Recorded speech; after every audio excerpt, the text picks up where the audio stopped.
서울의 한 프랜차이즈 빵집입니다. 홈플러스 상품권으로 제품 구매가 가능했는데 이젠 결제 단말기에서 인식이 안 됩니다. 이렇게 하면 나왔거든요. 그럼 자기가 알아서 넘어가. 근데 지금은 안 넘어가. 홈플러스와 상품권 사용 제휴를 맺은 프랜차이즈 본사에서 혹시 대금 변제를 못 받을까 봐 미리 사용을 막은 겁니다. 저희 담당이 전화가 왔어요. 홈플러스 상품권 받지 말라고. 그래서 저희 안 받아서 이렇게 붙여서 알바생하고 저희 직원한테 전달했죠. 홈플러스와 제휴한 상품권 사용처는 30여 곳인데 영화관과 음식점, 면세점 등 상당수 업체가 상품권을 거부하고 나섰습니다. 홈플러스는 이렇게 외부에서 쓰이는 상품권은 전체 발행 규모의 4% 수준이고 충실히 변제할 예정이라며 과거 할인 쿠폰을 남발했다가 휴지 조각이 돼버렸던 이른바 TMF 사태와는 다르다는 입장입니다. 하지만 금융감독원이 대금 정산 문제가 생길 가능성을 언급하며 상황을 주시하고 있다고 밝히는 등 파장은 커지고 있습니다. 일부 이제 거래업체의 대금 정산의 이슈가 생길 수 있어 저희가 모니터링 중이고요. 사모펀드 같은 금융자본이 기업 구조조정 과정에서 산업자본을 지배해온 관행에 대한 점검 필요성도 언급했습니다. 사모펀드 MBK는 지난 2015년 홈플러스를 인수하며 최소 2조 7천억 원가량을 차입했는데 이를 벌충하기 위해 알짜 점포를 잇따라 매각하며 스스로 경쟁력을 약화시켰다는 지적이 나오고 있습니다.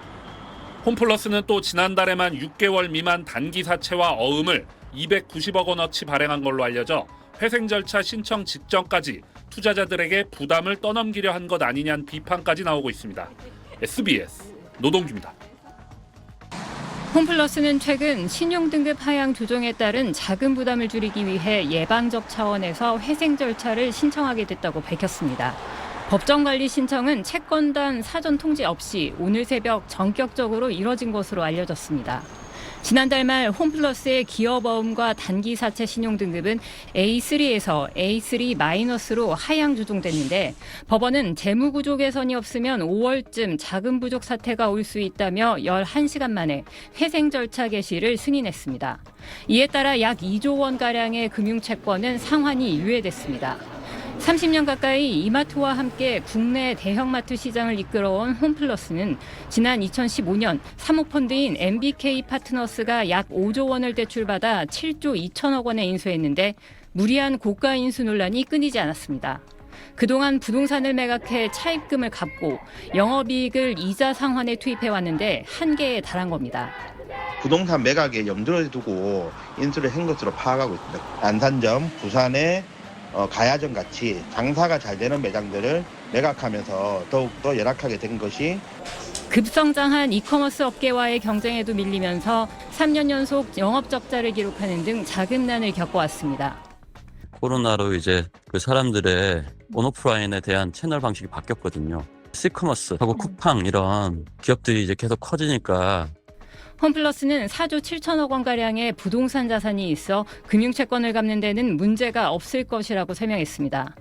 일각에선 대금 지급 지연 등의 가시적인 문제가 불거지지도 않은 상황에서 MBK가 자구 노력 없이 법원 회생 신청이라는 손쉬운 길을 택했다는 비판도 나왔습니다.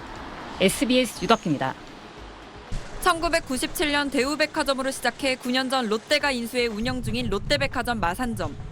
이달 말 폐업을 앞두고 있습니다. 전국 영업장 매출 최하위의 800억 원대 누적 적자까지 더 버티지 못했습니다. 시민들은 아쉬움을 감추지 못합니다. 중심기 역할을 하고 있는 거죠. 사적인 볼 일도 보고 여러 가지 일도 하고 그러죠. 많이 아쉽죠.